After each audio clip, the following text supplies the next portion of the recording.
en avril 2022, c'est la presse ukrainienne qui a dit que le principal obstacle à la paix était les Occidentaux. Pendant la Deuxième Guerre mondiale, et dans d'autres conflits qui ont suivi d'ailleurs, la propagande était considérée un peu comme périphérique au conflit. Ce n'était pas de ça que dépendait le conflit. Aujourd'hui, c'est littéralement du narratif que dépend le soutien à l'Ukraine, et l'Ukraine voit dans ce narratif l'élément central de sa stratégie. À force d'avoir représenté l'adversaire comme il n'était pas, eh bien on a faussé la perception du conflit, on a en fait comme si la victoire était à portée de main. Du côté ukrainien, il y a une telle dépendance à l'information et à l'image qu'ils projettent qu'évidemment, ils ont tendance à utiliser la désinformation littéralement comme arme. Et ça, c'est nouveau parce que ça crée, il y a une dépendance par rapport à l'information qu'on n'a jamais eue dans les autres conflits. Aujourd'hui, la Russie n'est pas du tout isolée, contrairement à ce qu'on a déclaré au début du conflit en Europe, mais elle est simplement isolée de la portion congrue de l'humanité qui est l'Occident. Dans la situation qu'on a aujourd'hui, on a de la peine à comprendre ce que cherchent à faire les Européens. S'il y avait des perspectives pour l'Ukraine d'avoir une victoire, encore faudrait-il d'ailleurs définir ce mot, mais bon. Alors on pourrait se dire, bon, ça vaut la peine de tenter le coup.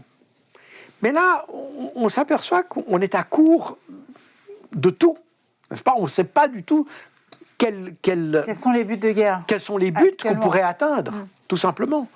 Par conséquent, on fait la guerre pour faire la guerre. De nouveau, on retrouve les principaux acteurs, France, Allemagne, Union européenne, Britannique, qui ont fait pousser l'Ukraine dans la situation où elle est actuellement. Le drame dans cette histoire, c'est qu'on ne sait pas où on va, on ne sait pas ce qu'on veut faire, mais on utilise l'Ukraine pour le faire.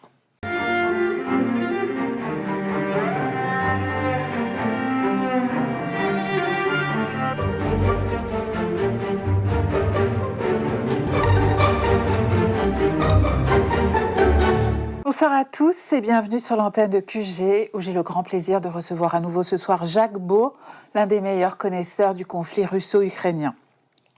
Ex-membre du renseignement stratégique suisse et colonel d'état-major général, ancien chef de la doctrine des opérations de maintien de la paix à l'ONU, il est l'auteur de nombreux best-sellers sur le sujet aux éditions Max Milo, parmi lesquels Poutine, maître du jeu, Opération Z et l'art de la guerre russe.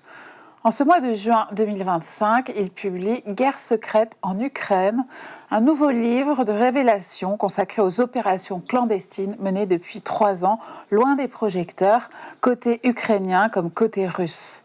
Assassinats ciblés, diplomatie secrète, opérations de désinformation et de propagande, Jacques Beau livre de nombreuses informations sur les coulisses d'un conflit qui s'éternise et menace à nouveau la paix mondiale. Bonjour Jacques. Bonjour. Et merci d'être avec nous. Mais merci de m'inviter à nouveau. C'est un plaisir. À nouveau sur l'antenne de QG. On va tout de suite commencer par un petit point sur la situation, même si, je le précise, c'est important. Nous sommes le mardi 3 juin, nous enregistrons cette émission lors d'un de vos passages à Paris. Donald Trump en avait fait une promesse phare de sa campagne présidentielle. Il trouverait une issue rapide au conflit à peine élu. Je le disais, nous sommes le 3 juin et les combats font encore rage. Pourquoi le bain de sang se poursuit-il ? La réponse rapide, c'est qu'en réalité, nous vivons sur nos narratifs et nous n'avons pas compris la nature du conflit pour les deux parties, à vrai dire. Ou plus exactement, les Ukrainiens ont un peu plus de connexion avec l'Europe. Donc l'Europe a pris le point de vue ukrainien, en quelque sorte, mais nous n'avons pas compris le point de vue russe. Alors, ce ne serait pas trop un problème si la Russie perdait. Mais à partir du moment où la Russie est manifestement à son avantage sur le terrain, alors ne pas comprendre ce qu'il cherche devient un problème, notamment si on cherche une solution négociée du conflit. Et c'est exactement ce qui se passe.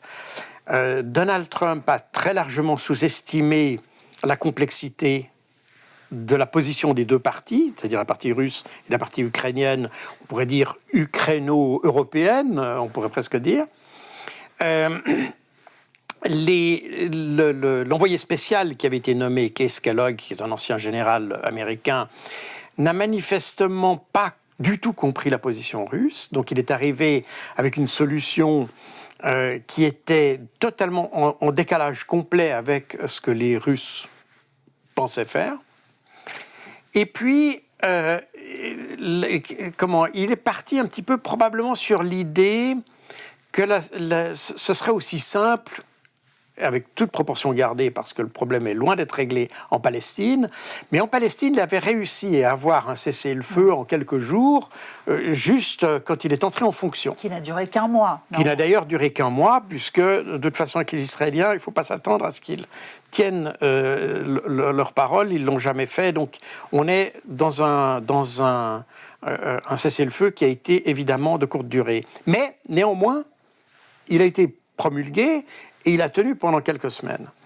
Et Donald Trump pensait faire la même chose pour l'Ukraine. Mais il n'a pas du tout tenu compte des conditions préalables qui avaient été définies par Vladimir Poutine le 14 juin 2024, à savoir que les Russes s'opposent de manière absolument claire à tout cessez-le-feu qui ne serait pas assorti d'un processus, si vous voulez. C'est-à-dire, tout d'un coup, s'arrêter de combattre pour 30 jours sans qu'il y ait de...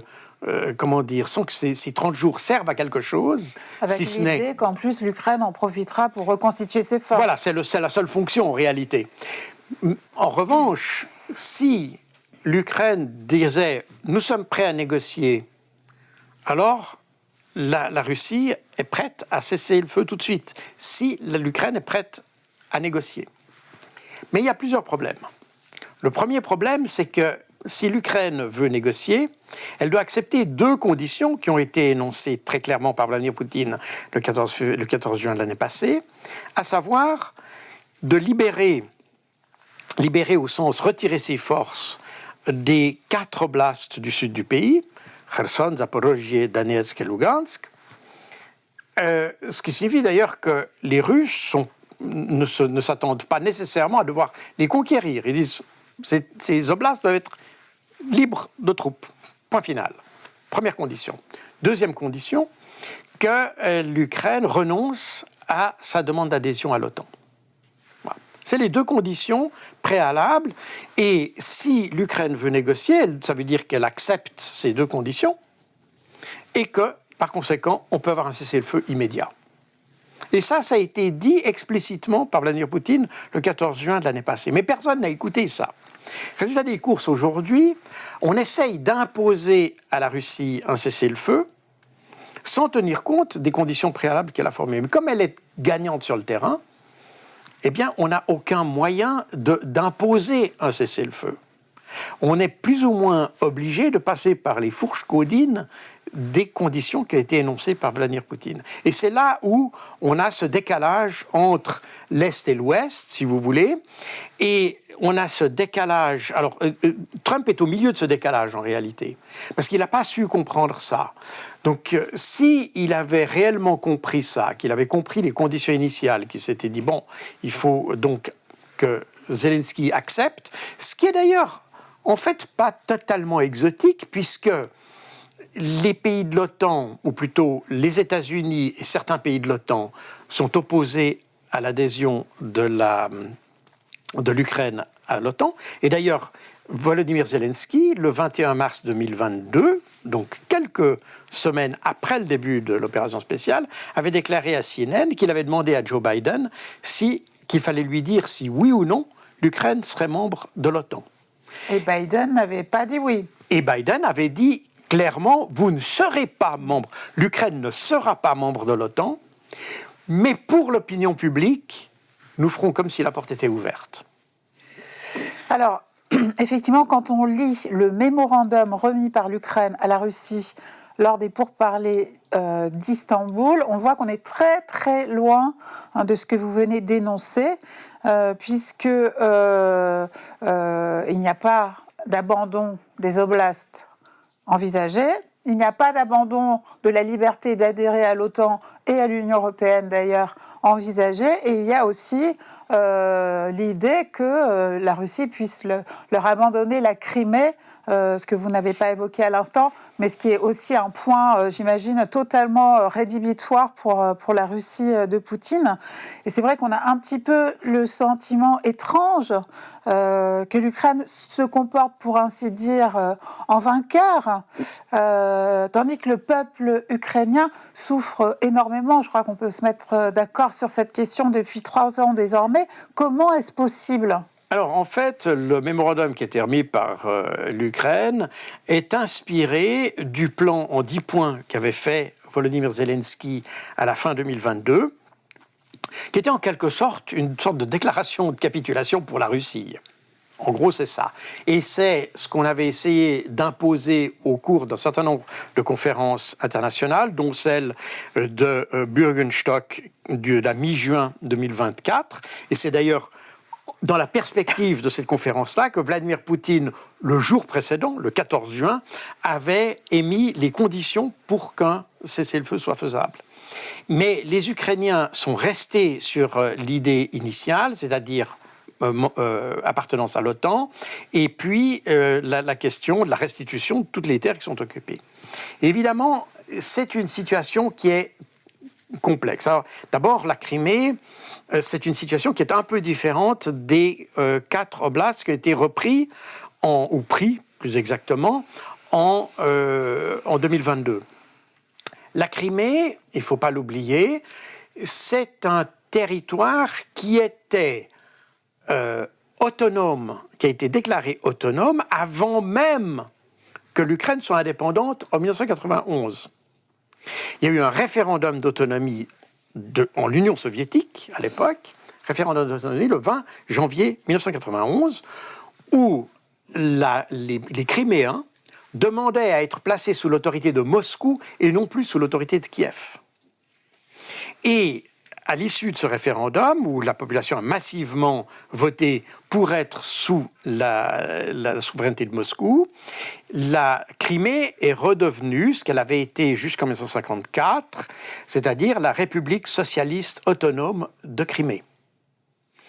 Et donc en fait, vous considérez que ce qui s'est passé en 2014 n'est pas une invasion ? Ça n'a jamais été, de toute façon, ça n'a jamais été une invasion. Alors que c'est le discours occidental. Alors, techniquement, ça n'a jamais été une invasion. Il n'y a eu aucune invasion et il n'y a aucune troupe qui a été amenée en 2014 par les Russes pour envahir la Crimée et s'emparer de la Crimée. Jamais. Pour les Criméens, il ne faut pas oublier qu'en réalité, c'est l'Ukraine qui s'est réappropriée, ou qu'on pourrait dire qui a annexé la Crimée en 1995. En 1992, la Crimée a déclaré son indépendance, a une constitution avec une indépendance, un président, tout ça. Et ce sont les autorités de Kiev qui, avec les forces spéciales, ont renversé le président de Crimée, aboli la constitution de Crimée et ont fait annexer la Crimée. Donc 2014 a été...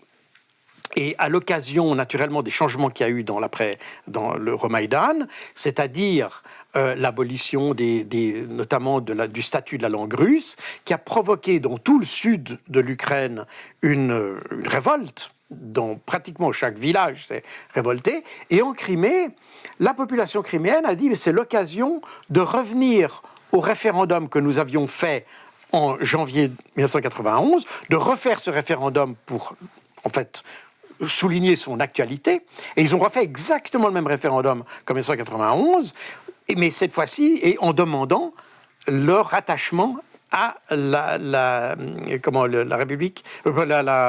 Fédération de Russie. Et ce qui s'est passé en Crimée à ce moment-là, et c'est important de le rappeler, parce que vous évoquez une invasion, il n'y a pas eu d'invasion. Il y avait à ce moment en Crimée 22 000 soldats russes qui étaient déployés en fonction d'un accord entre la Russie et l'Ukraine. Et cet accord, il était notamment pour les bases de Sébastopol. Enfin, il y avait un certain nombre de bases militaires qui étaient là.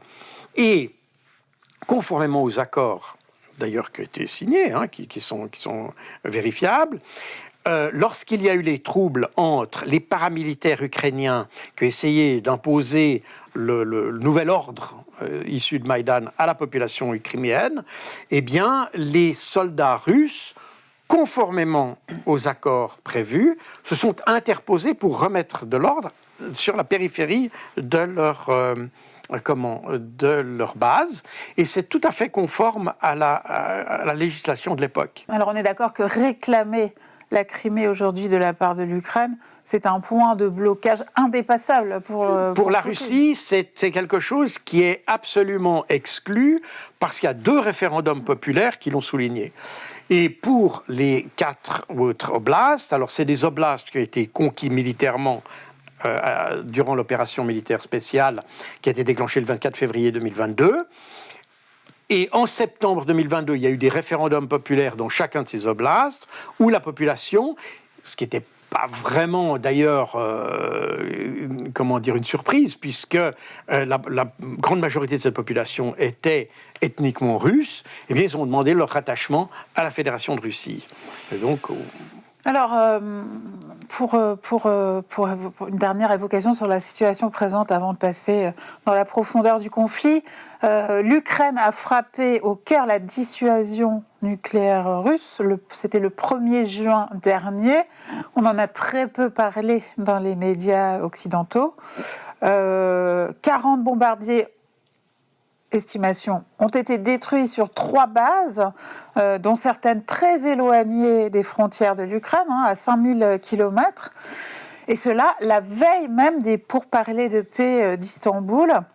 On a envie de se poser la question, qui a intérêt à saboter la paix ? Alors, tout d'abord, il faut bien réaliser que l'opération qui a été menée par le service de sécurité ukrainien, le SBU, donc il y a eu le 1er juin, et c'est important de le rappeler, il y a eu 2 opérations qui ont été menées simultanément contre la Russie. L'opération que vous venez d'évoquer, contre 5 bases aériennes qui abritent ou qui hébergent une partie de la triade stratégique russe. Ça, c'est l'opération Toile d'araignée. Et il y a une autre opération qui, celle-ci, n'a pas été menée par le service de sécurité, mais par le service de renseignement militaire, le GOUR, et qui a eu lieu dans l'oblast de Briansk, dans les oblasts de Briansk, à proximité de la frontière, et qui a visé notamment les sabotages de voies ferroviaires, notamment qui ont attaqué des trains de passagers. Alors, ces 2 opérations qui sont distinctes, mais qui sont déroulées exactement le même jour, et qui, effectivement, vu depuis aujourd'hui, pourrait sembler avoir visé les pourparlers d'Istanbul qui devaient commencer le 2 juin. Alors, l'opération du SBU, l'opération Toile d'araignée, est une opération qui a commencé en décembre 2023. Alors, à ce moment-là, on ne parlait pas du tout de négociation. On ne savait même pas quand la guerre allait se terminer. Enfin, on ne le sait toujours pas, à vrai dire, mais on ne savait pas. Elle aurait pu se terminer beaucoup plus tôt. En décembre 2023, la grande opération qui devait aller jusqu'à la mer d'Azov avait échoué, la grande contre-offensive ukrainienne, et c'est probablement parce que cette contre-offensive a échoué qu'ils ont décidé de passer à quelque chose de différent et faire une opération qui soit non pas une opération de reconquête des territoires perdus, mais qui soit une opération qui vise le cœur de la Russie afin de créer une crise politique à l'intérieur de la Russie. C'est ça l'objectif. Est-ce qu'ils avaient déjà en tête les négociations qui se sont déroulées à Istanbul? Je ne le pense pas. Donc, on a une sorte de convergence. Peut-être que certaines opérations le déclenchement de l'opération s'est fait de manière un peu décalée pour que ça corresponde. Ce n'est pas impossible. Mais c'est une opération qui a été menée de très longue haleine. Il a fallu 18 mois pour la préparer. Il s'est agi essentiellement d'importer clandestinement des drones, des petits drones, d'ailleurs c'est des drones qui sont assez petits, des importés en Russie, de les mettre, alors il n'est pas tout à fait clair s'ils ont été montés en Russie dans des containers ou bien si c'est les containers qui ont été importés en Russie, ça on ne sait pas. Toujours est-il que ces petits drones étaient installés dans le faux plafond de containers qui étaient transportés par des camions. Et les camions, il y a des camions qui devaient donc se déplacer à proximité de ces bases aériennes. Une fois à proximité des bases, le toit du container était retiré. Et puis, les drones pouvaient décoller directement depuis les containers et attaquer les avions qui étaient stationnés sur les bases aériennes. Il y a 5 bases aériennes. La base aérienne de Mourmansk, qui est au nord, près de la péninsule de Kola, qui est tout au nord de la Russie, à proximité de la frontière, pas très loin de la frontière finlandaise. Une base à Ivanovo, qui est à l'ouest de Moscou, à l'est de Moscou, pardon. Une base qui est au sud-ouest de Moscou, la base de Ryazan. Une base à Irkoutsk, et c'est celle dont on a le plus parlé, à vrai dire. Et pratiquement toutes les images qu'on a de cette opération viennent d'ailleurs de la base d'Irkoutsk, qui est en Sibérie déjà. Et puis, il y a encore une autre base qui a été visée, c'est la base qui se trouve près de la ville d'Amour, dans le district d'Extrême-Orient, donc à près de 5000 km quand même de la frontière. Non, on n'est pas en Mongolie, au-delà de la Mongolie. On est vraiment pratiquement on n'est pas tout à fait sur la côte pacifique, mais on n'est pas très loin, près de la péninsule de Sakhalin. Et on a une distance qui est entre 4000 et 5000 km quand même depuis la frontière ukrainienne. Donc on voit que c'est une opération, sachant que les drones ont été tous pilotés depuis l'Ukraine. Donc les camions sont arrivés à proximité des bases, les drones ont décollé, et à partir de là, ils étaient pris en charge depuis l'Ukraine.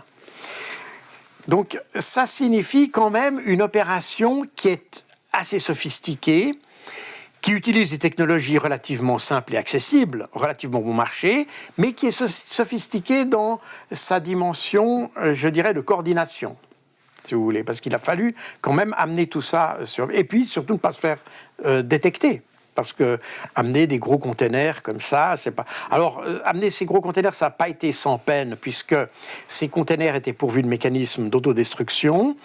Et apparemment, les chauffeurs de camions n'étaient pas informés de ce qu'ils transportaient, mais certains conducteurs ont eu la curiosité d'essayer d'ouvrir le container et ça a déclenché une explosion. Donc on a vu qu'un certain nombre de ces camions ont explosé sur la route, enfin sur les bords de la route, assez loin des bases qu'ils devaient viser.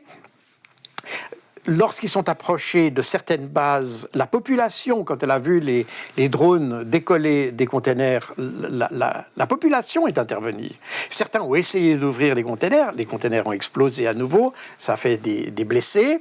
Mais ce que je veux dire, c'est que c'est une opération qui a été minutieusement préparée, très audacieuse, très risquée du point de vue,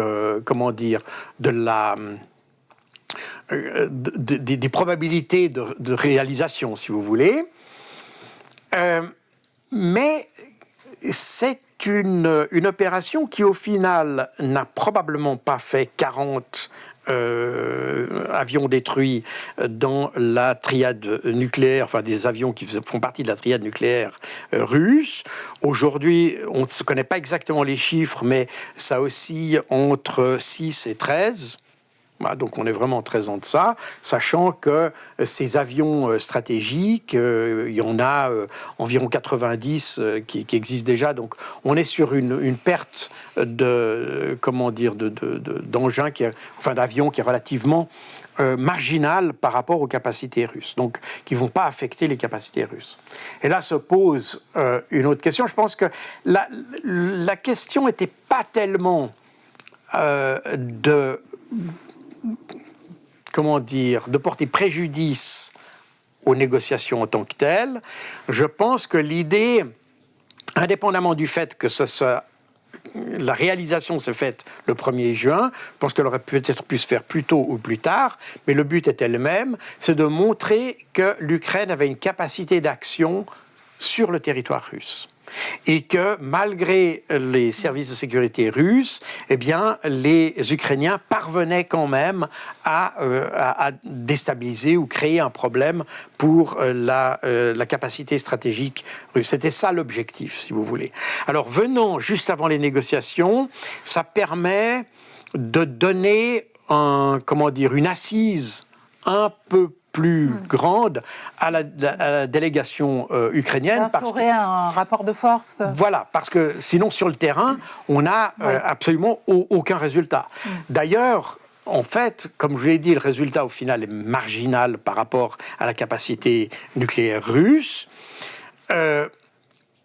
Mais si on réfléchit bien, on s'aperçoit que c'est une opération qui a exigé une préparation, comme j'ai dit, minutieuse, des réseaux, créer des réseaux, etc., etc. Donc, une dépense d'énergie et de ressources considérables pour n'avoir absolument aucun impact sur ce qui se passe en Ukraine. Alors, ce ne sera pas une surprise pour tous ceux qui écoutent vos interventions depuis 3 ans sur l'antenne de QG.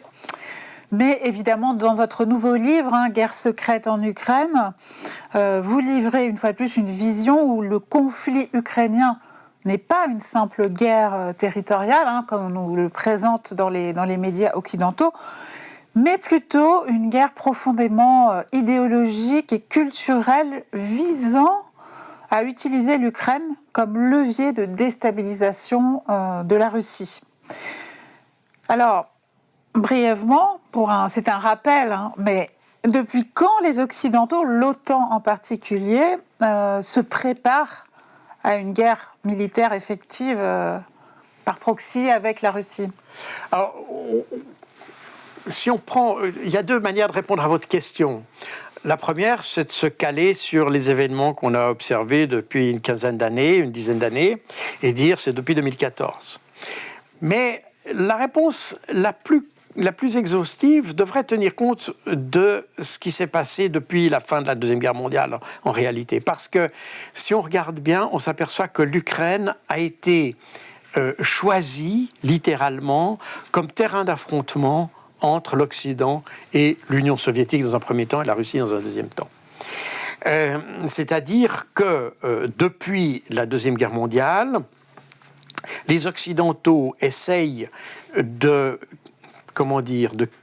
capitaliser, si vous voulez, sur le nationalisme ou même l'ultranationalisme ukrainien pour lutter d'abord contre l'Union soviétique, ensuite contre la Russie. Et ça a commencé très très tôt, puisque même les membres ukrainiens de la fameuse division des Erste Galitzien, donc la division Grenadier Division SS Galitzien, qui étaient des Ukrainiens, eh bien, ils ont été faits prisonniers par les Britanniques, et les Britanniques ne les ont pas condamnés, alors qu'ils avaient tous fait partie de cette division qui est coupable d'un très grand nombre de crimes de guerre. Mais ils n'ont pas voulu les condamner, et ils se sont arrangés pour que tous les membres, d'abord internés en Grande-Bretagne, puis ensuite ils les envoyaient au Canada, avec l'idée de pouvoir réutiliser ces anciens SS dans une lutte contre l'Union soviétique en Ukraine. Donc on voit que le calcul des alliés des Britanniques notamment, et on le retrouve aujourd'hui encore d'ailleurs, d'utiliser ces extrémistes qui avaient soutenu le régime nazi de manière extrêmement concrète à l'époque, dans un but de déstabilisation de l'Union soviétique. Ça remonte à très très loin. Et durant toute la guerre froide, on a eu, dans les années 50, la CIA, mais aussi les services français et britanniques d'ailleurs, qui ont soutenu une rébellion, on pourrait dire une guérilla pratiquement, en Ukraine, qui était alimentée par des agents qui étaient en fait d'anciens ultranationalistes, pro-nazis, etc.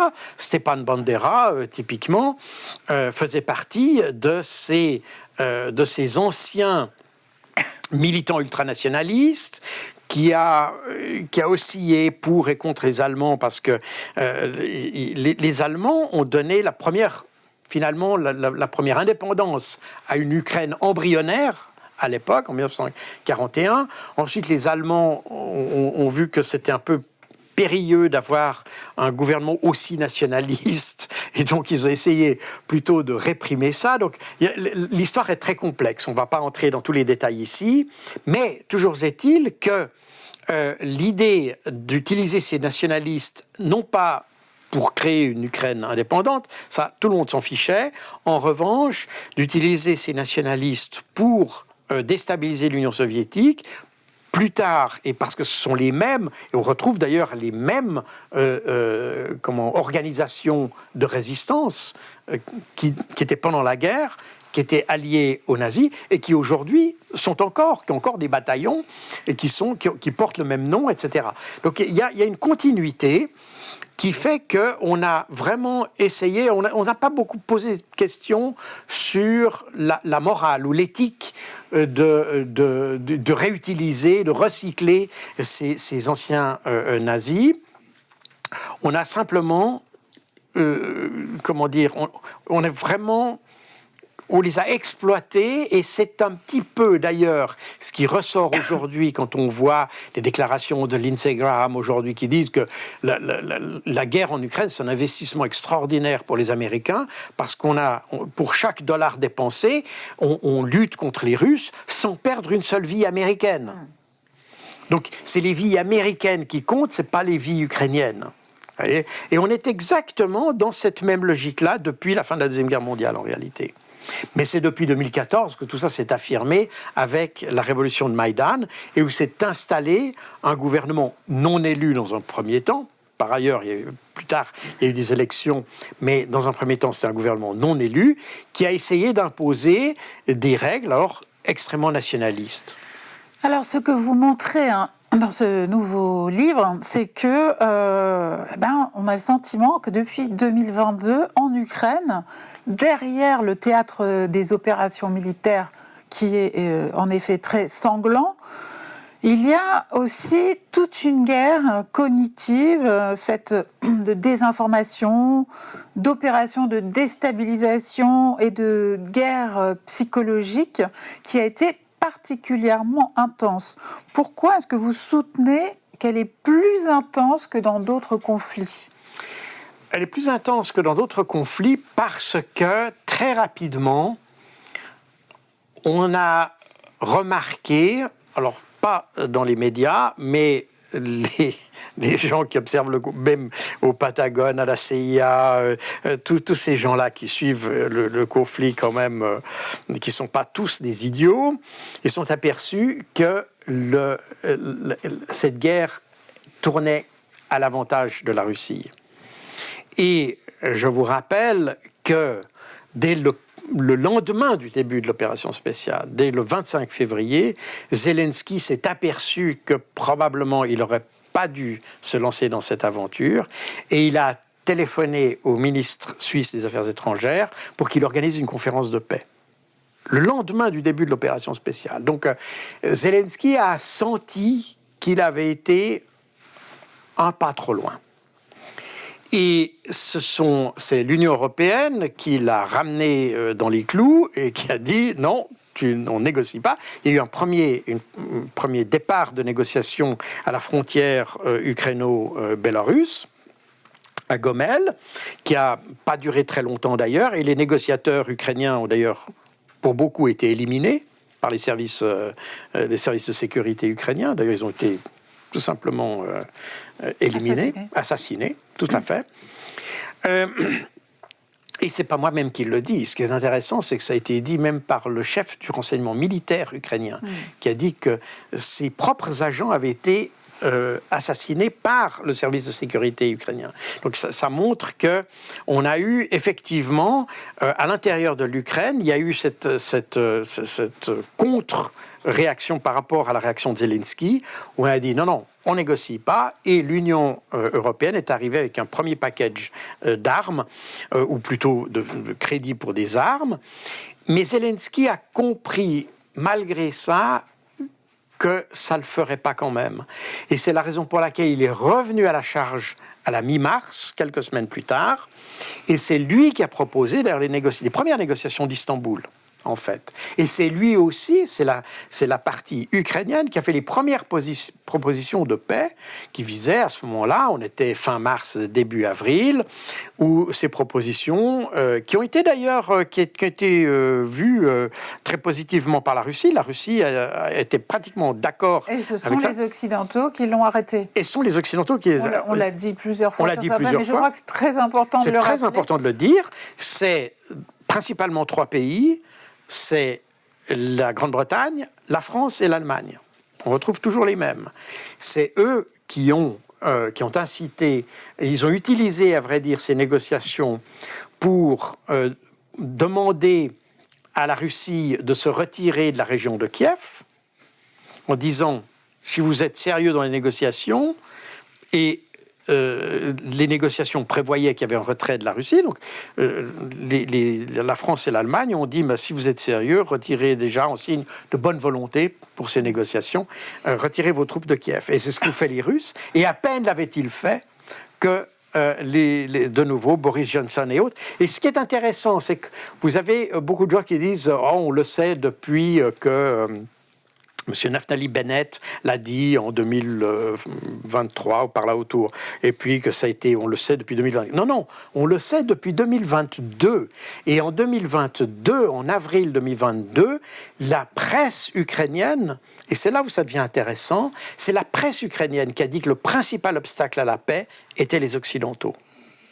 Et c'est là où on voit que l'information qui est passée en Occident n'est pas celle-ci. On n'a pas du tout tenu compte de la presse ukrainienne. On a tenu compte du narratif du gouvernement. Et Zelensky a très bien compris à partir de ce moment-là que son pays n'arriverait pas à tenir la dragée haute aux Russes, qu'il dépendait, et c'est ce qu'il a dit d'ailleurs en mai 2022, qu'il dépendait de l'Occident pour continuer la guerre.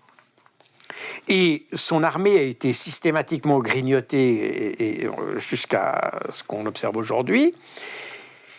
Mais pour maintenir cet effort de guerre, il faut justifier qu'on reste en guerre. Et pour justifier ça, il faut un narratif. Et c'est là où le narratif est devenu l'élément central de la stratégie occidentale.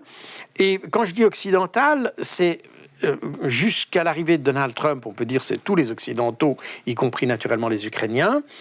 Depuis que Donald Trump est arrivé au pouvoir et qu'il a exprimé l'intention d'avoir une cessation des hostilités, appelons-les comme ça, eh bien, sont les Européens et les Ukrainiens qui ont continué sur le narratif. Et de ce narratif dépend en fait tout le soutien que reçoit l'Ukraine.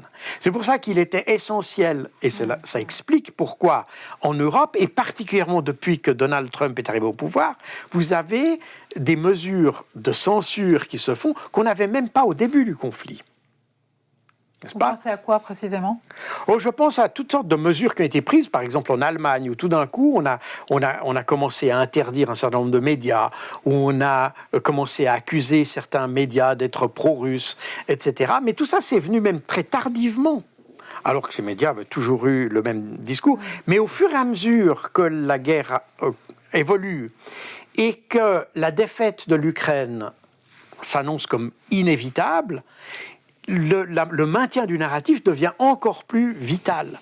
Et c'est la raison pour laquelle on a cette accentuation aujourd'hui de la censure qui touche pratiquement toute l'Europe. Et vous avez de nombreuses personnes qui sont accusées parce qu'ils ont déclaré ceci et ça, qui sont pro-russes.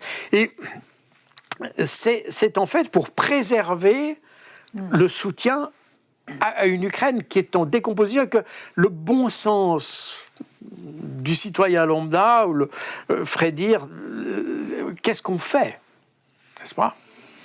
Alors effectivement, vous critiquez fortement la couverture médiatique occidentale du conflit, qui, dites-vous, a manipulé systématiquement la réalité pour maintenir le soutien à l'Ukraine en présentant la Russie comme à la fois agressive et faible, dites-vous.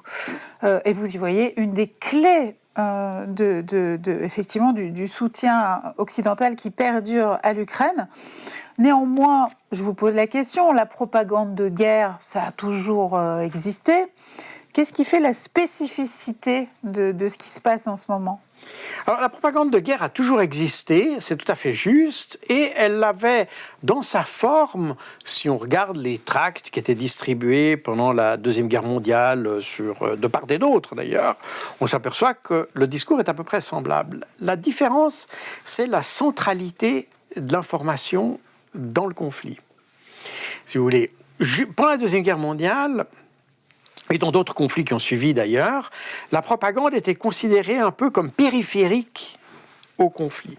Ce n'était pas de ça que dépendait le conflit.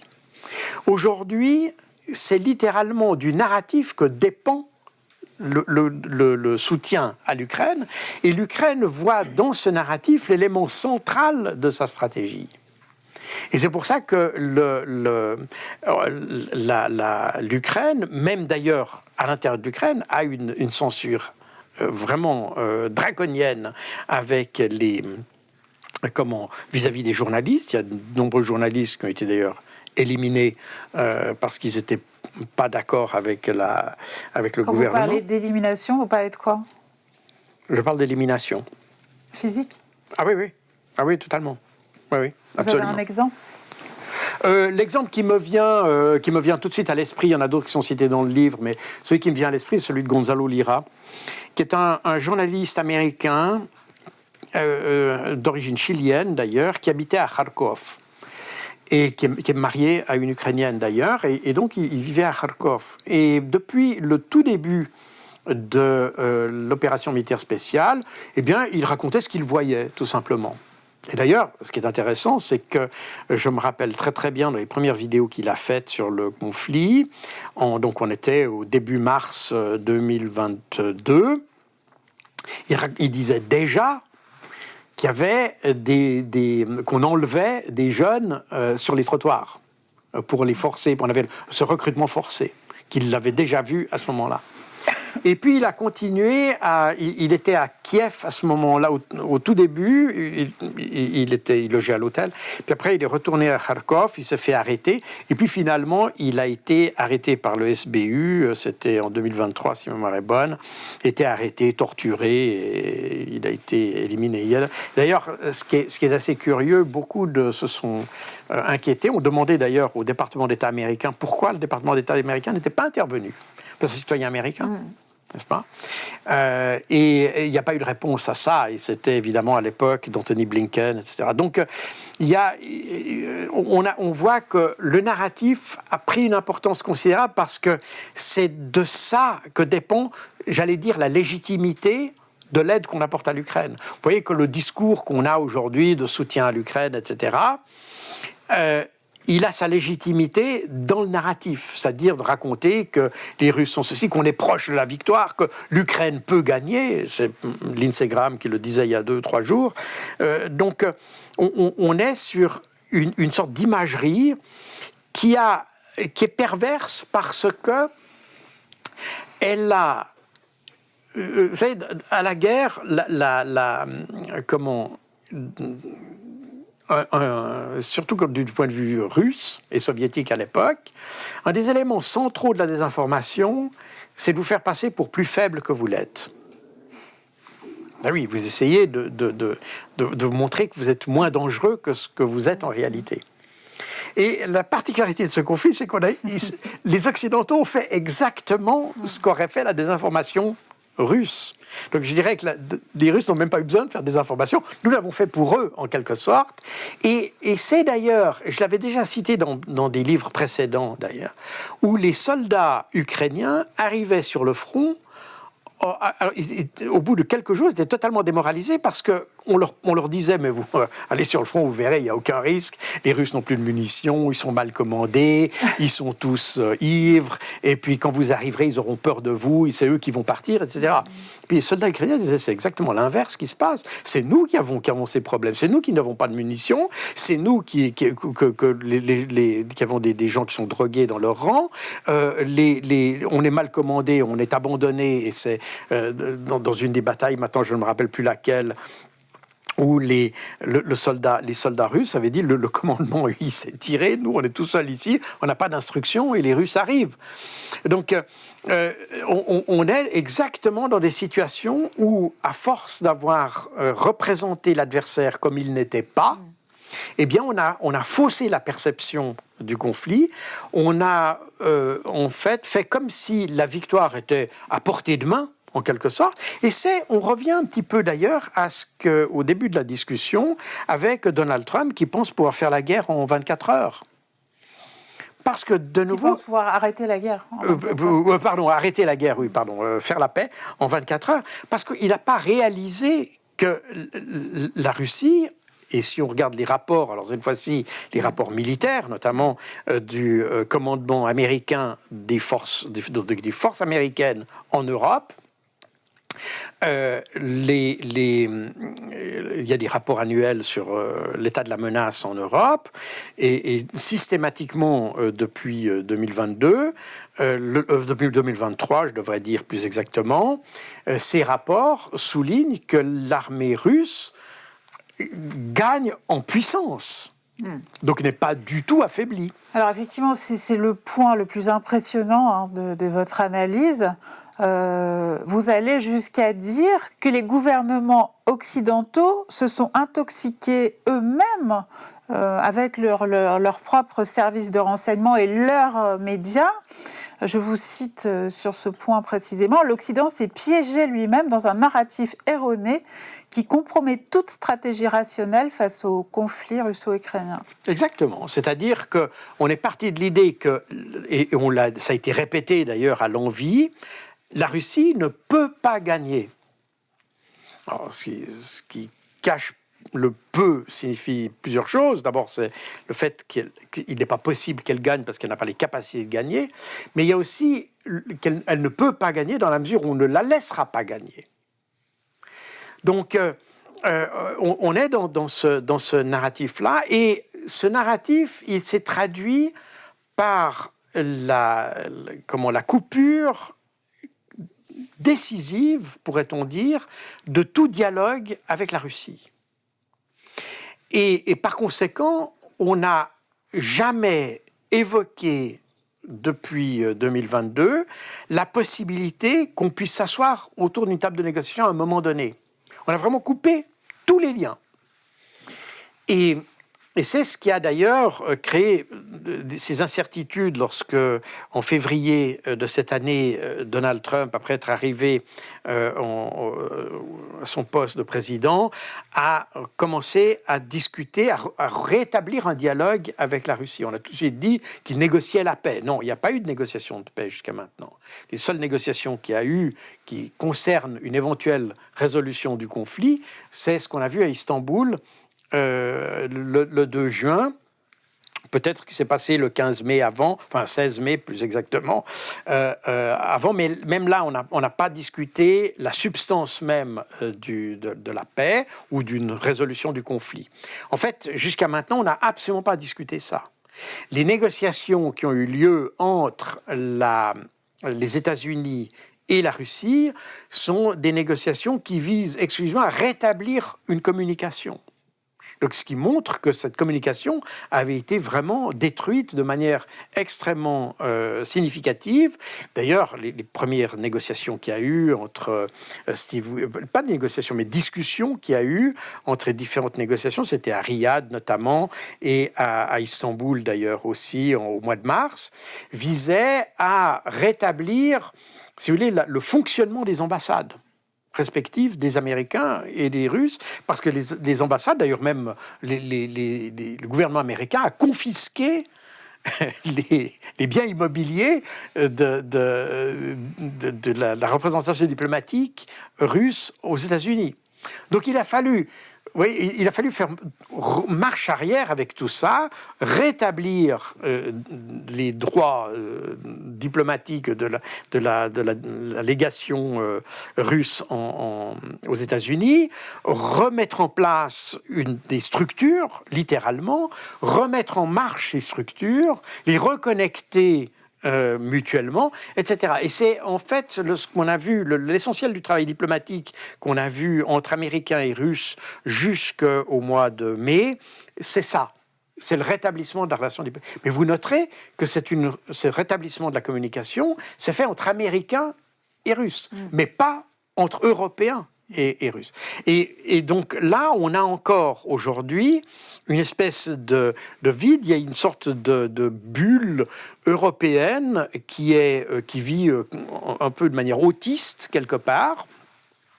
Les Américains ont compris qu'à un moment donné, d'une manière ou d'une autre, il faudrait dialoguer avec la Russie, ne serait-ce que pour, et c'est ce qu'a fait, ça a été un peu l'effort de Trump ces dernières semaines, non pas négocier directement avec la Russie, mais de pouvoir avoir ce dialogue afin de remettre en contact les Ukrainiens et les Russes. Et c'est ce qu'on observe aujourd'hui à Istanbul. Alors, vous examinez aussi dans ce livre, bien sûr, le côté russe, la guerre secrète que mène, bien sûr, la Russie de son côté. Néanmoins, vous dites, en distinction que je pense il serait utile de préciser ce soir, que les Russes pratiquent la propagande, une espèce de propagande à l'ancienne, qui a toute une tradition historique, mais qu'ils ne pratiquent pas la désinformation, pas au même sens en tout cas que le font les Occidentaux. Alors évidemment c'est paradoxal puisqu'on ne cesse en Occident de nous expliquer que telle image est inspirée par les Russes, que tel média est financé par les Russes sont absolument partout, ils faussent notre compréhension du monde, c'est ce que nous racontent nos gouvernements. Quelle différence vous faites entre propagande et désinformation ? Alors, c'est là où il est important de travailler avec des termes, une certaine rigueur dans les termes. La désinformation, c'est à partir du moment où vous donnez des fausses informations. La propagande, c'est lorsque, comme son nom, l'origine latine, propaganda sunt, ce qui mérite d'être propagé. C'est-à-dire que vous choisissez des éléments que vous mettez en avant. Vous faites de la propagande à partir du moment où vous voulez promouvoir une station d'hiver, par exemple, ou une station de ski, ou des choses comme ça. Vous mettez en avant les éléments positifs. Ça, c'est de la propagande, techniquement parlant. La désinformation, c'est si vous dites des choses qui n'existent pas. Voilà. Et ça, même d'ailleurs, si on examine bien, à part quelques exceptions, il y a eu des exceptions. Une exception notable, ça a été lorsque les Soviétiques, à l'époque, avaient dit que le virus du sida avait été produit par les Américains à des fins de déstabilisation, etc. Mais ça, ils l'ont reconnu plus tard. D'ailleurs, c'était une opération de désinformation. Mais le plus fréquent qu'on avait pendant la guerre froide, c'est de la propagande. Et la propagande, c'est de dire, par exemple, nous avons une production qui a augmenté de 50% ou de 100%. Alors, ils ne disent pas qu'ils sont partis de 0 à 1,1 ou etc. Mais ils expriment en pourcent. Alors, évidemment, si vous partez de 0, partir de 0, ça va pas. Mais si vous partez de 1 pour arriver à 5, eh bien, vous avez une progression de 40%, etc. C'est bien. Mais c'est 1 à 5 alors que les autres seraient déjà à 10 ou à 30. Donc, c'est ça la propagande. C'est un peu mettre l'éclairage sur certains aspects, mais ce n'est pas du mensonge. Et c'est un petit peu ce qu'on a encore aujourd'hui, d'ailleurs. Les Russes sont un peu comme ça. Ils ne donnent pas des fausses informations, mais ils donnent un éclairage de la situation. Ce qui est de bonne guerre. D'ailleurs, tous les pays font ça en temps de guerre. C'est pas quelque chose qui est surprenant. Mais il n'y a pas de désinformation. C'est-à-dire que si les Russes disent quelque chose, c'est probablement un éclairage particulier, mais le chiffre est probablement pas faux. Et les gens, je cite les exemples, par exemple, des pertes. Quand on regarde les évaluations qui avaient été faites par Mediazona. Des pertes humaines. Les pertes humaines, pardon, donc les tués sur le champ de bataille. Et vous avez des sites d'opposition, d'ailleurs russes, comme Mediazona, qui travaille avec la BBC britannique, et qui fait un décompte, une estimation des morts sur la base de ce qu'ils glanent sur les réseaux sociaux.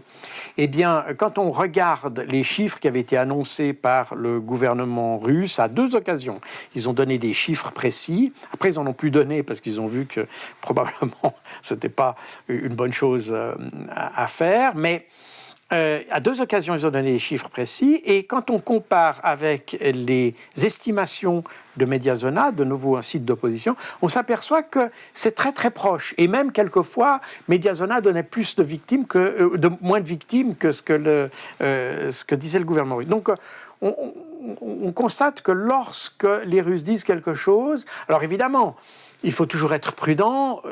C'est pas parce qu'une fois ils ont donné des informations correctes que l'autre fois ils ne la donnent pas. C'est pour ça que je suis extrêmement prudent avec ça et je mets toujours un bémol sur ça. Mais d'une manière générale, on peut dire que l'information qui vient de la Russie est relativement fiable. Mais pour beaucoup parce qu'ils ne dépendent pas de cette information. Et ça, c'est très important de le dire. Les Ukrainiens, et ça revient à ce qu'on disait tout à l'heure, dépendent du narratif. Parce que de ce narratif dépend le soutien qu'ils obtiennent notamment de l'Occident. le soutien financier. Exactement. Financier, matériel et politique. Par conséquent, il y a plus si vous voulez, de nécessité d'enjoliver les choses au point même de raconter des choses fausses.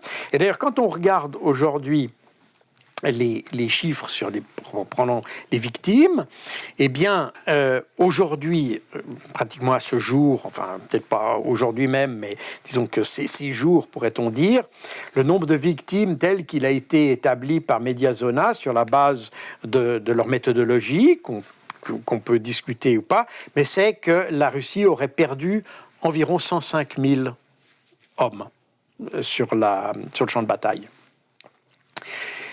Quand on regarde les chiffres qui sont faits par des organisations similaires, mais qui travaillent en Ukraine sur les pertes ukrainiennes, ils arrivent à 750 000 morts. Mais quand vous entendez les chiffres donnés par le gouvernement ukrainien, c'est exactement l'inverse. On donne 100 000 pour les pertes ukrainiennes. Alors, je ne connais pas les chiffres exacts, mais on constate que les écarts sont énormes. Alors, ces estimations qui sont faites tant pour Mediazona que pour l'organisation qui le fait pour les Ukrainiens, War Tears, sont des estimations, et eux-mêmes reconnaissent qu'il y a une marge d'erreur dans ces estimations. Mais on est de l'ordre de 10-15% par là autour.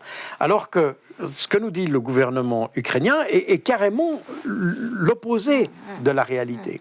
Donc on voit qu'il y a, du côté ukrainien, il y a une telle dépendance à l'information et à l'image qu'ils projettent qu'évidemment, ils ont tendance à utiliser la désinformation littéralement comme arme. Et ça, c'est nouveau parce que ça crée, il y a une dépendance par rapport à l'information qu'on n'a jamais eue dans les autres conflits. Alors, je le rappelais tout à l'heure, on voit que cela fait des années en réalité que la guerre en Ukraine se prépare aussi côté occidental, d'Obama à Biden, en passant d'ailleurs par la première présidence Trump, des opérations secrètes ont été mises sur pied sur le terrain.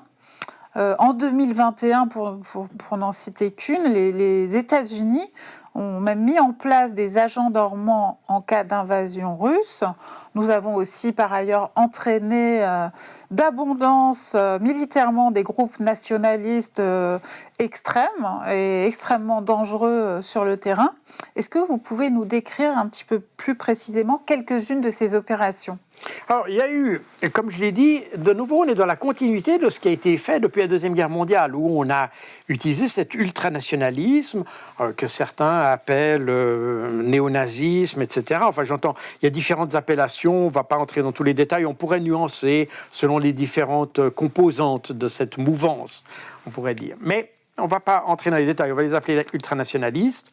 Mais dans la continuité de ce qui était fait par la Deuxième Guerre mondiale, les Occidentaux on continue à former ces gens-là. Et on a, depuis en fait 2014-2015, les Occidentaux ont remobilisé ces ultranationalistes pour faire un complément aux forces armées ukrainiennes. Pourquoi ? Parce qu'en 2014, on a eu donc la révolution de Maïdan, et comme on l'a expliqué tout à l'heure, on a eu cet affrontement qu'il y a eu entre Russes ethniques et Ukrainiens ethniques. Et l'armée ukrainienne de l'époque, et moi j'étais moi-même en Ukraine pour le compte de l'OTAN d'ailleurs, pour cette raison, parce que le problème qui s'est posé assez rapidement, c'est qu'à l'intérieur de l'armée ukrainienne qui était formée de conscrits, ça affrontait pro-russes et pro-ukrainiens, si je peux dire ça comme ça. Et il y a un vrai problème pour engager l'effort. Les soldats ne voulaient plus aller tirer sur leurs frères russes, n'est-ce pas ? Et c'est d'ailleurs, pour revenir à la Crimée, c'est ce qui s'est passé en Crimée, où en 2014, il y avait 22 000 soldats ukrainiens qui étaient stationnés sur la péninsule de Crimée. Et lorsqu'il y a eu ces événements, les événements de 2014, avec les affrontements sur la base des problèmes linguistiques, sur les 22 000 soldats ukrainiens qui étaient en place, mais beaucoup étaient issus de la région, 20 000 sont passés du côté des rebelles. 20 000. Donc c'est 90% de ces militaires. Et ça s'est passé partout comme ça, dans tout le sud du pays. Parce que c'était une armée qui était recrutée territorialement. Donc tous les russophones sont passés de l'autre côté. Et l'armée ukrainienne s'est trouvée tout d'un coup dans une crise profonde, c'est-à-dire qu'ils n'avaient plus assez de troupes, n'est-ce pas ? Les soldats sont passés, ils ne sont pas simplement passés avec leur uniforme, ils sont passés avec leurs armes, avec leurs munitions, avec leurs chars, avec leurs canons, avec leurs jeeps, avec leurs camions, et tout ça. Et c'est ce qui a alimenté, d'ailleurs, les forces armées du Donbass. Elles ont été alimentées, armées en quelque sorte, par ces soldats ukrainiens qui ont changé de côté avec armes et bagages, littéralement. Et par conséquent, l'armée ukrainienne s'est trouvée démunis, ou plutôt le gouvernement de Kiev s'est trouvé démuni par rapport à cette insurrection. Et il a fallu combler les trous, en quelque sorte, de ces gens qui avaient passé de l'autre côté. Et pour combler les trous, on a pris des ultranationalistes. Et donc, il a fallu former des paramilitaires ultranationalistes, les former militairement, et vous avez un certain nombre de projets qui ont été mis en place par les États-Unis, la Grande-Bretagne et le Canada essentiellement. La France y a participé, mais peut-être un peu moins, de manière un peu plus distante. C'est surtout les Anglo-Saxons qui ont participé à ça et qui ont littéralement remis sur pied des mouvements qui avaient pas disparu, mais qui avaient été restés dormants depuis la Deuxième Guerre mondiale, avec les mêmes noms, la même terminologie, etc. Les mêmes insignes. Les mêmes insignes, exactement. Et avec la même idéologie. Parce que l'idée, et je le cite dans mon livre également, c'était à la fin d'avoir une Ukraine pure. La pureté de la race. Donc on est vraiment sur quelque chose qui va beaucoup plus loin que ce que nos médias veulent bien dire. Et quand on voit les commandants de ces unités, comme Biletsky, etc., c'est des gens qui ont une activité politique, qui ont une activité, qui ont écrit des éléments de doctrine, etc. On a une idéologie qui va dans une direction qui est assez clair. Alors, qu'en Occident, évidemment, on ne veut pas mettre en avant, parce que ça voudrait dire qu'on a fait une sorte de pacte avec le diable, quelque part. Mais le problème est que ce pacte avec le diable, il a pu rester comme ça parce que c'était des paramilitaires. Alors on vous a dit, ah oui, mais ils ne font pas partie de l'armée, ils font pas partie de l'armée ukrainienne. L'armée ukrainienne, c'est propre, c'est tout ça. Et puis les paramilitaires, oui, il y en a quelques-uns, mais il y a une dénazification, enfin, on va parler de tas de choses comme ça. Non, en réalité, ces paramilitaires ont joué un rôle de supplétif parce que l'armée ukrainienne ne parvenait plus à remplir sa mission. Et c'est eux qui ont commis de nombreux massacres à Mariupol, etc., etc. Mais ce qui est plus important, et ce qui a sans doute été un des éléments clés dont personne ne parle dans ce conflit, ça a été la publication de la loi sur les peuples indigènes du 1er juillet 2021.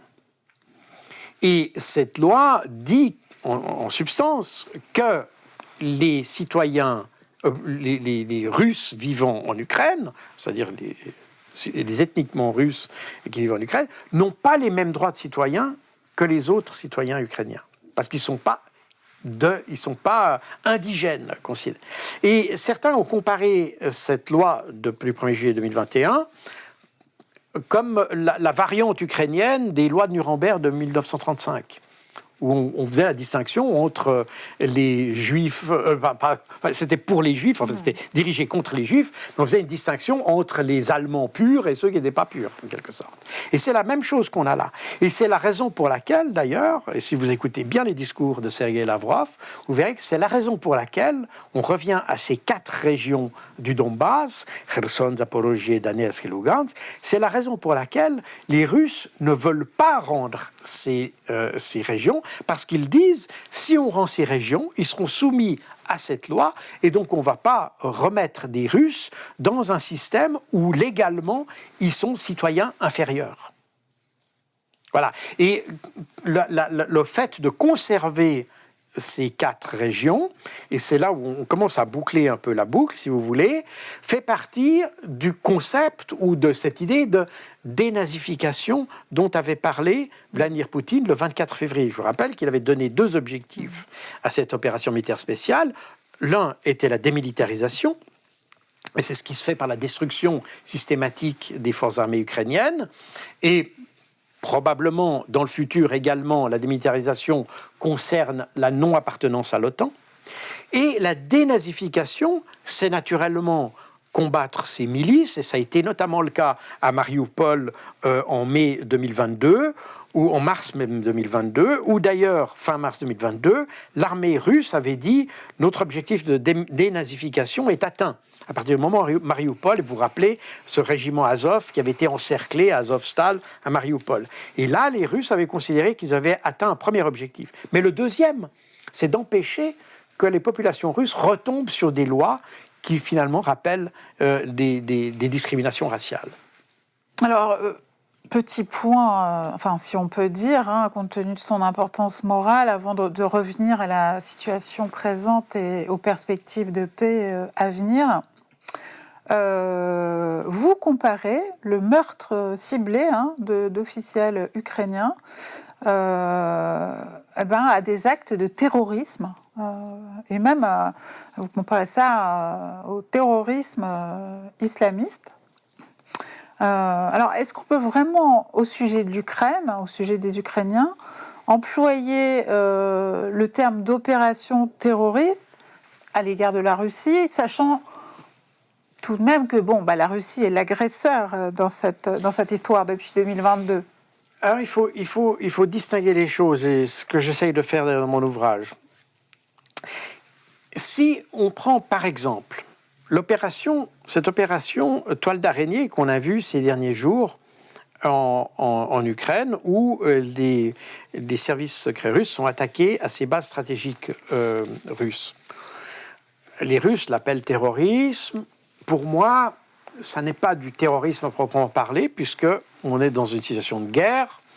Les Ukrainiens utilisent des moyens clandestins pour atteindre des objectifs dans la profondeur du territoire russe.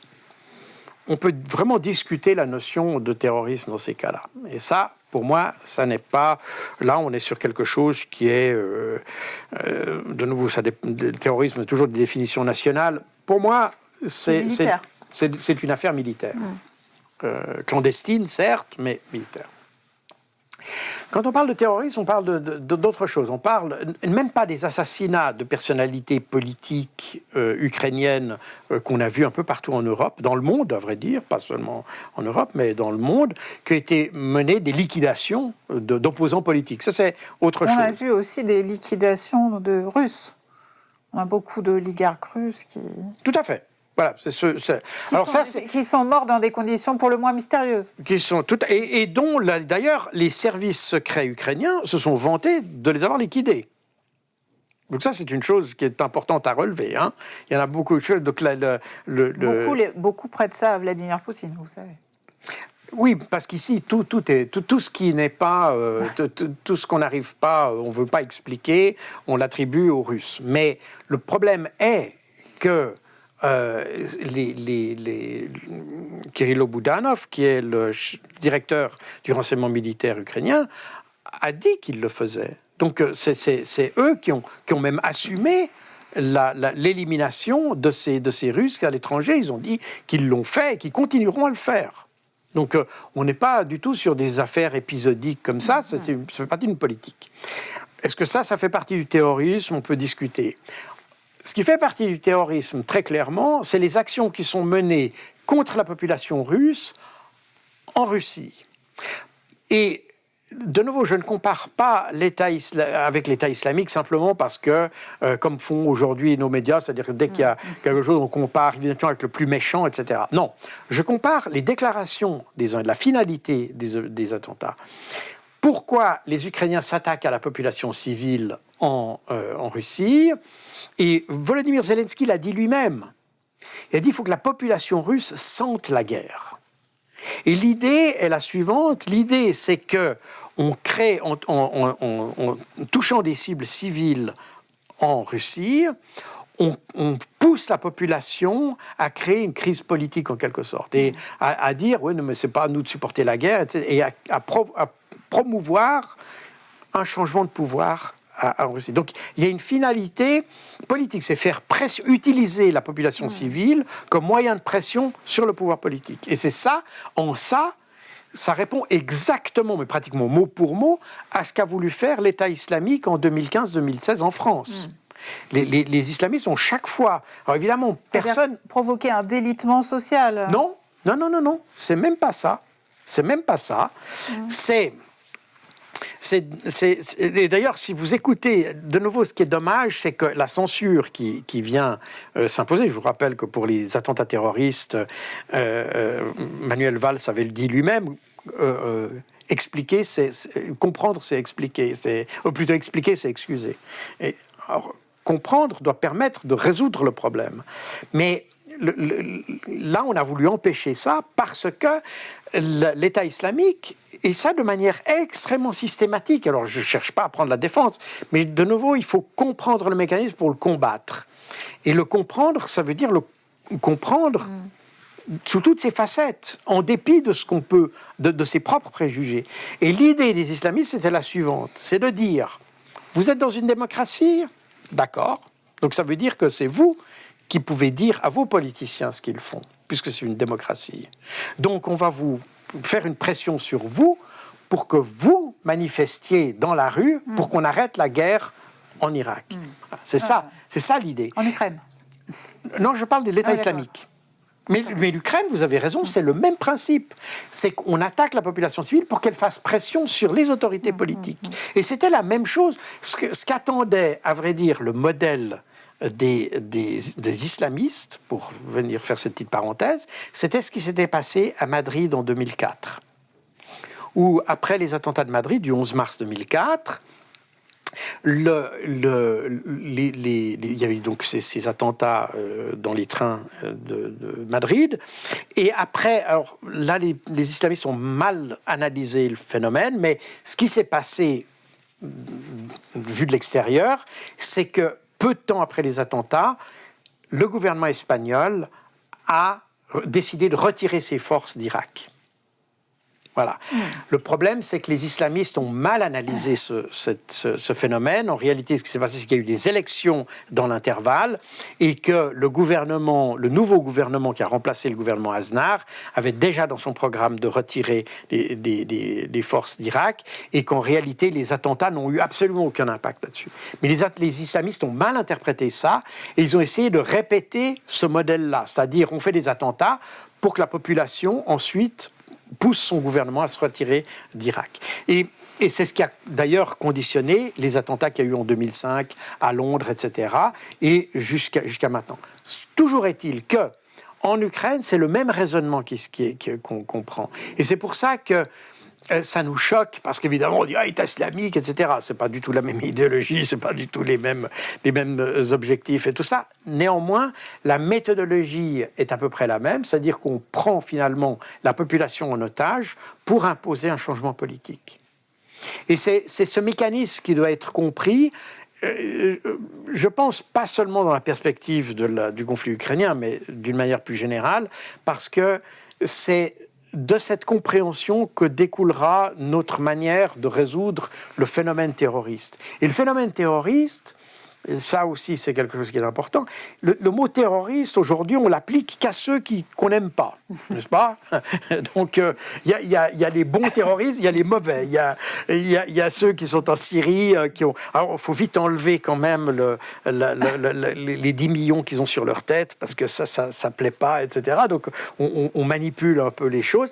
Non, le terrorisme, c'est une méthode. Celui qui utilise la méthode est terroriste, point final. Et qu'il soit gentil, méchant, blanc, noir, grand, rouge, bleu, ça ne change rien du tout. Le terrorisme, c'est une méthode. Et c'est la méthode qui est condamnable. Les gens peuvent avoir des objectifs nobles, d'ailleurs, et justifiés, parfois. Mais la méthode n'est pas justifiée. Et c'est la méthode qu'il faut combattre. Et c'est valable pour les Ukrainiens, comme c'est valable pour l'État islamique.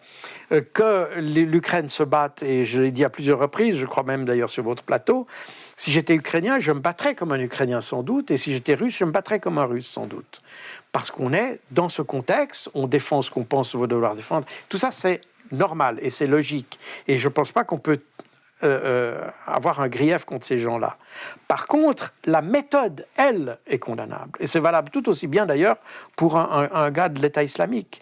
C'est la méthode qu'on condamne. Qu'il veuille faire son État quelque part dans le désert, ma foi, moi, personnellement, ça ne me dérange pas en tant que tel. Mais que la méthode qu'il utilise vienne toucher des innocents, ça, je n'accepte pas. Et c'est valable pour les Ukrainiens comme c'est valable pour les islamistes.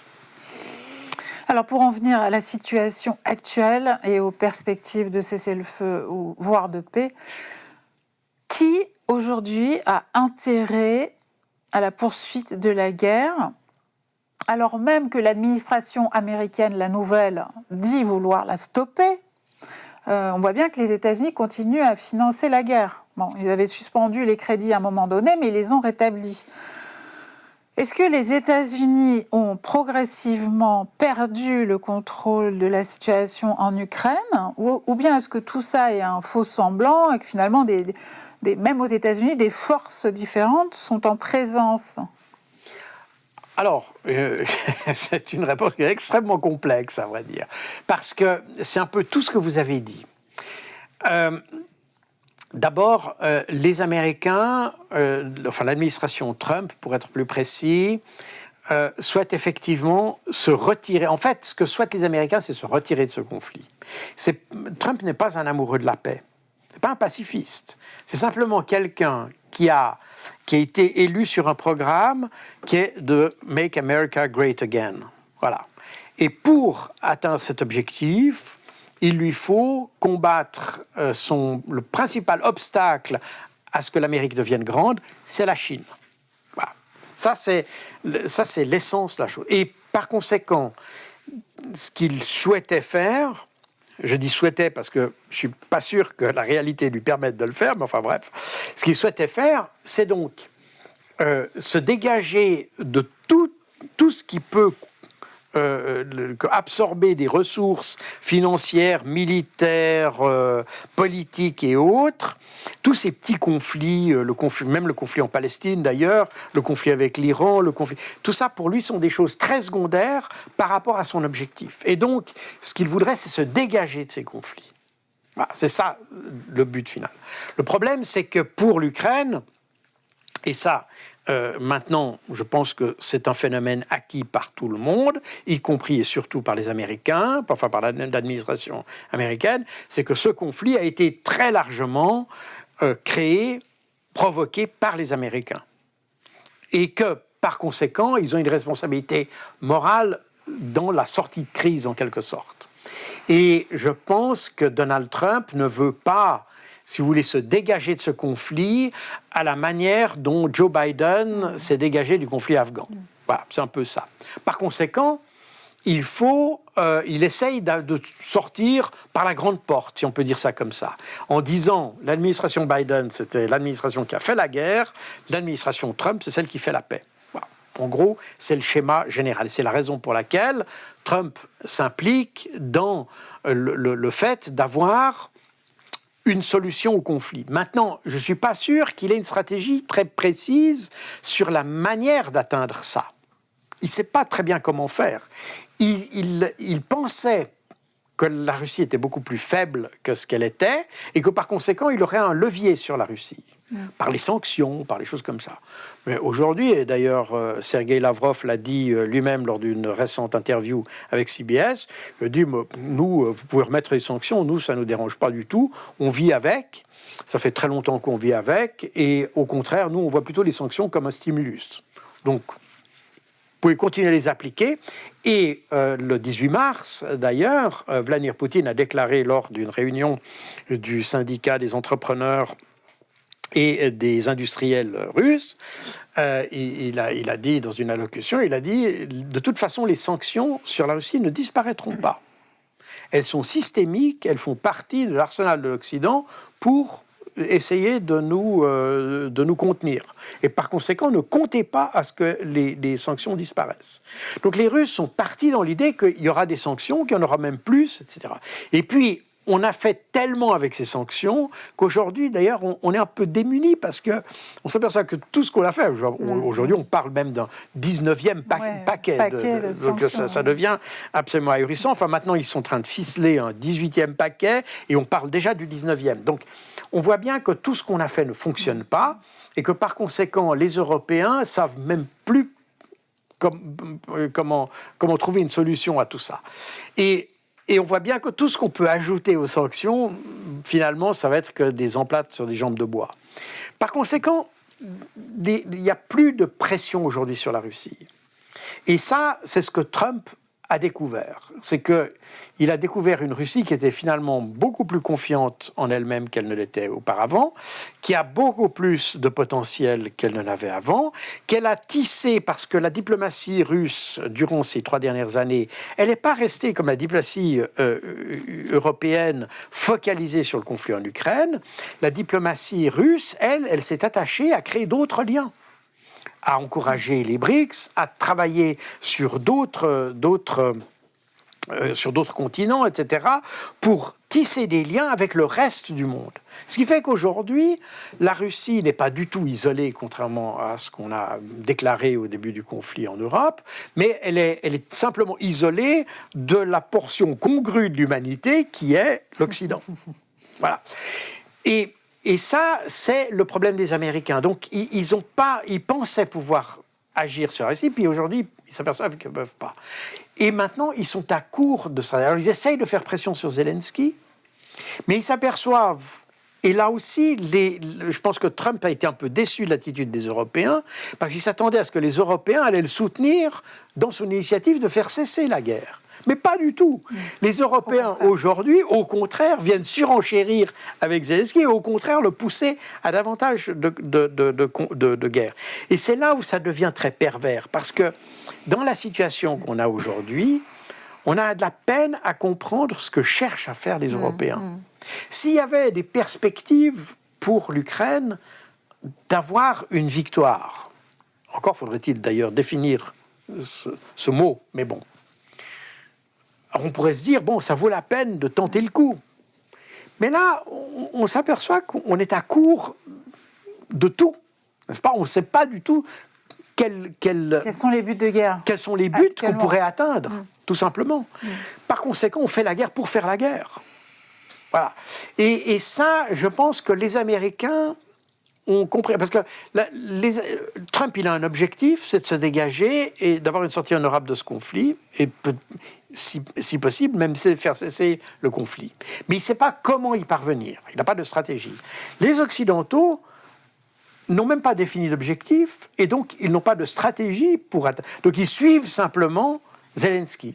Voilà. Et c'est pour ça qu'on est dans une situation, je pense que ce que montre aujourd'hui la situation... Ils suivent Zelensky tout en le poussant en devant. Hein. Oui, non, on est bien d'accord. Mais j'entends, on est dans la... effectivement, vous avez raison de le dire, on est un petit peu dans un serpent qui se mord la queue, mais on va dans une direction sans savoir exactement où. Pourquoi.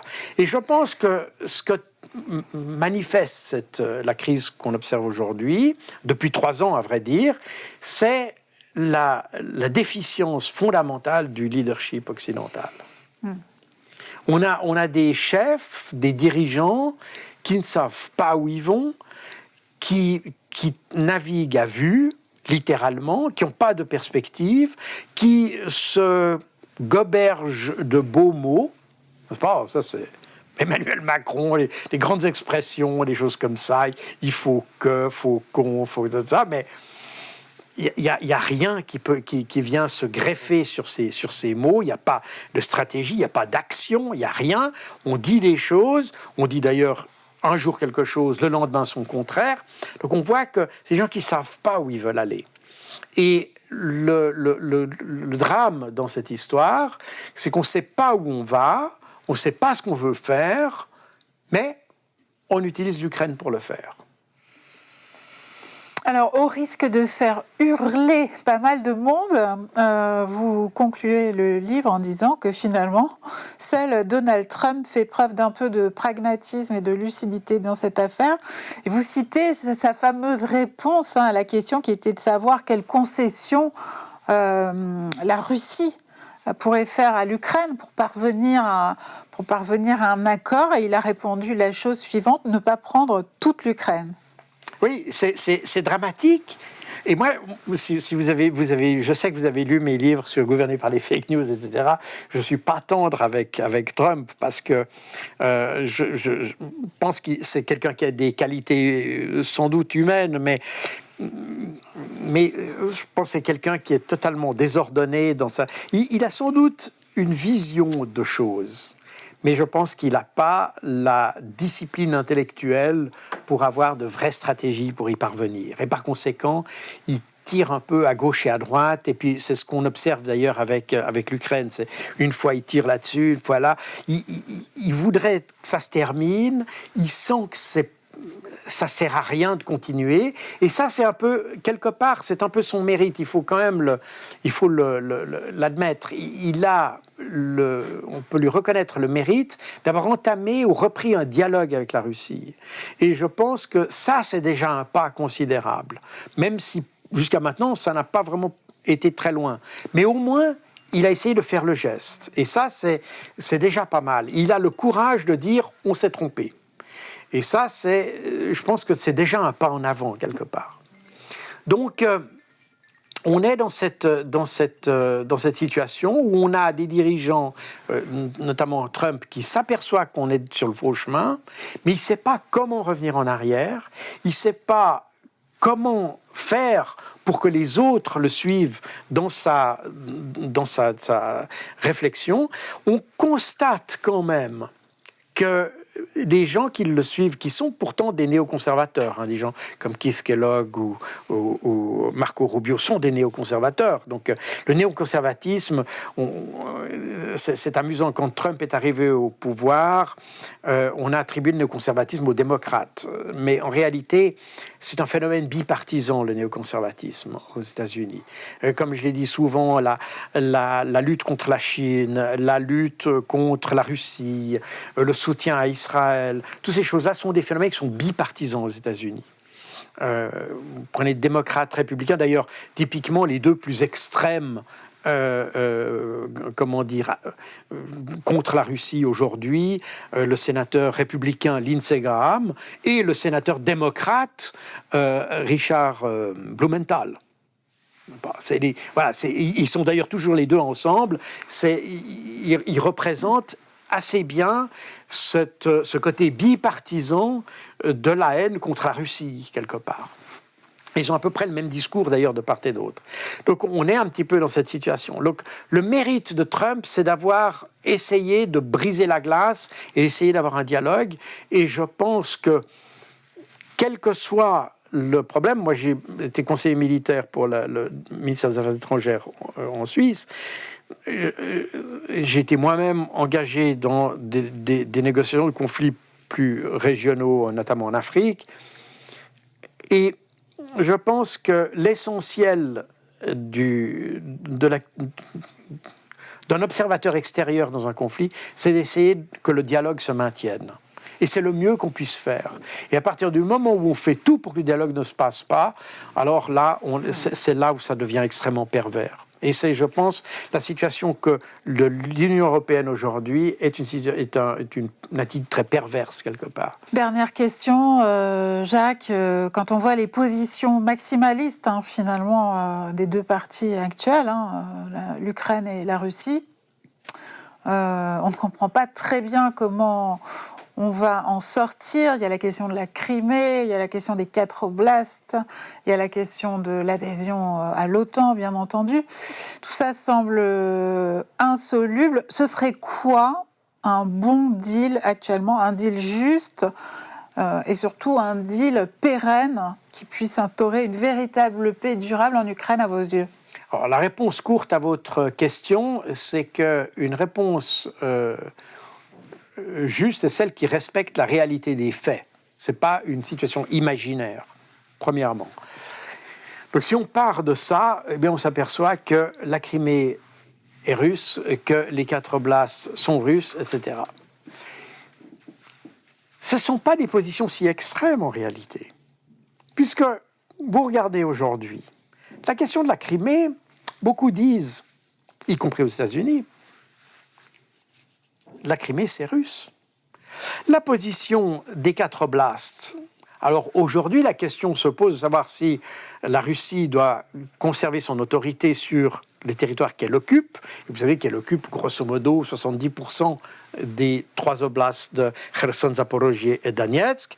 L'oblast de Lugansk, pratiquement 100% sous contrôle.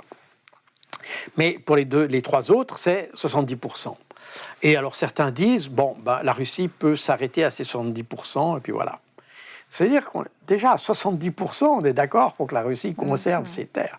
Donc c'est pas si extrême que ça.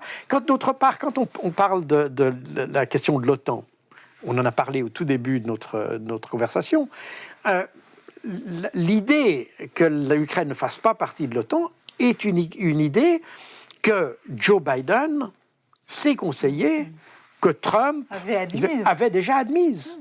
Donc, on n'est pas sur quelque chose qui est si extrême que ça. Finalement, ce qui est extrême aujourd'hui, c'est la position de l'Union européenne qui n'est pas, ou des Européens, plus largement, parce que l'Union européenne, c'est finalement qu'une partie et là, je dirais même assez curieusement que quand on parle aujourd'hui de la situation, on parle quoi? De la Grande-Bretagne, de la France, de l'Allemagne. Voilà, et puis éventuellement de l'Union européenne. Donc l'Union européenne, c'est presque la portion congrue de l'Europe, assez curieusement. Et diplomatiquement, c'est pas seulement c'est la portion inexistante de l'Europe, parce que la diplomatie de l'Union européenne, Kaja Kallas, est totalement inexistante. Sur aucun conflit d'ailleurs, que ce soit en Palestine, que ce soit l'Iran, que ce soit la Chine, elle est totalement inexistante. Par conséquent, l'Union européenne n'est pas vraiment un acteur, si ce n'est qu'un acteur qui est prêt à débourser de l'argent pour continuer la guerre. Voilà. Mais en termes de diplomatie, ça n'est pas un acteur. Les 3 autres acteurs, Grande-Bretagne ne fait pas partie de l'Union européenne, la France et l'Allemagne, évidemment, sont 2 piliers de l'Union européenne. Mais quand vous écoutez ces pays-là, eh bien, eux n'ont même pas réalisé que même dans l'OTAN, on admet que l'Ukraine ne fera pas partie de l'OTAN. Donc on se dit, mais ces gens, ils sont où exactement? Ils sont sur quelle planète? Ils sont sur un monde parallèle quelque part. Parce que dans l'OTAN, vous prenez le problème comme vous voulez. L'OTAN, de toute façon, prend des décisions, typiquement l'adhésion des membres, c'est des décisions qui sont prises au consensus. Donc ce n'est pas M. Mark Rutte qui va décider ça. Lui, il n'a aucun pouvoir. Il est secrétaire général, il n'est pas président. Ursula von der Leyen est présidente de la Commission européenne. Elle peut décider. Mark Rutte, il décide rien. Il décide uniquement des décisions administratives au quartier général de l'OTAN à Bruxelles. C'est tout. Il peut décider si on change la couleur des machines à écrire. Enfin, il n'y a plus beaucoup de machines à écrire. Non, j'exagère un peu.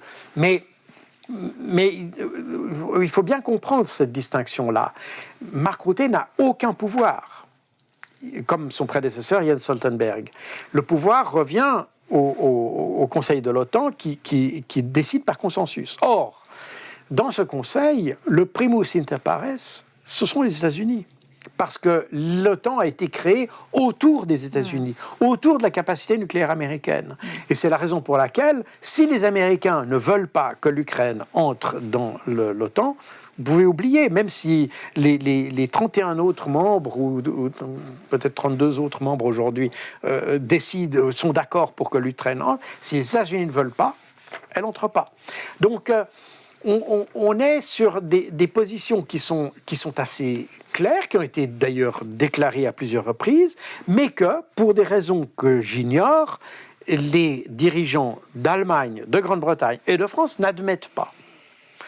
Donc, le premier pas serait probablement de s'approcher d'un plus grand réalisme, d'un plus grand pragmatisme par rapport à la situation. On l'a dit d'ailleurs au début de ce conflit, si on avait laissé Zelensky faire sa proposition en avril 2022, il aurait toute l'Ukraine. Peut-être la question de la Crimée et du Donbass, il y aurait encore des choses à négocier, puisque c'était prévu comme ça dans le traité, ou dans l'accord qui avait déjà été signé par les Ukrainiens. Donc on l'a fait retirer, on l'a fait échanger la paix contre un soutien pour autant qu'il le faudra. Mais c'était une promesse de Gascon parce qu'on n'a pas les moyens de l'aider pour autant qu'il le faudra. Donc en fait, on lui a promis quelque chose qu'on n'est pas capable de tenir et on lui a fait échanger la proposition, la possibilité de paix qu'il voulait contre quelque chose qu'on n'est pas capable de tenir. Une fuite en avant. Et donc, on est dans quelque chose qui est essentiellement malhonnête de la part et on peut dire que c'est d'ailleurs de nouveau, on retrouve les principaux acteurs, France, Allemagne, Union européenne, Britannique, qui ont fait pousser l'Ukraine dans la situation où elle est actuellement. Donc il y a une responsabilité qui est dramatique, en fait. Et je pense qu'aujourd'hui, on est dans cette fuite en avant qui fait qu'on ne veut pas admettre l'erreur passée, parce que l'erreur d'avril 2022, elle est manifeste. Et par conséquent, on est dans cette situation où on refuse d'admettre cette erreur. Trump, il a l'avantage qu'il est un nouveau président. Donc il peut dire, la décision de faire la guerre, c'est celle de Biden. C'est la guerre de Biden. C'est la guerre de Biden. Dit-il. Voilà. Et c'est d'ailleurs ce qu'il dit en permanence. C'est la guerre de Biden. Ce sera la paix de Trump. Ça, c'est un avantage qu'il a, alors que tous les dirigeants... Merz aurait pu faire ça. Mais il n'a pas l'intelligence de le faire. Mais Emmanuel Macron, il était président du début à la fin. Donc il supporte tout le poids des mauvaises décisions qui ont été prises. Par conséquent, et comme c'est quelqu'un qui est orgueilleux, vaniteux, et qui n'a pas de capacité de recul sur lui-même, et ne comptez pas sur lui qu'il fasse marche arrière. Merci beaucoup, Jacques Beau, d'être venu à nouveau sur notre antenne. C'est un plaisir. Donc après Poutine, maître du jeu, Opération Z, l'art de la guerre russe, le nouveau Jacques Beau est dans les librairies. Guerre secrète en Ukraine, toujours aux éditions Max Milo. Merci beaucoup pour votre venue. Et je rappelle bien sûr à tous ceux qui ont suivi cet entretien que QG est un média indépendant qui compte donc sur vous pour ses financements. C'est le nerf de la guerre médiatique pour changer la donne et donner la parole à d'autres voix. Je vous invite donc à nous découvrir et à nous soutenir dès ce soir sur qg.media. À très bientôt, bonne fin de soirée.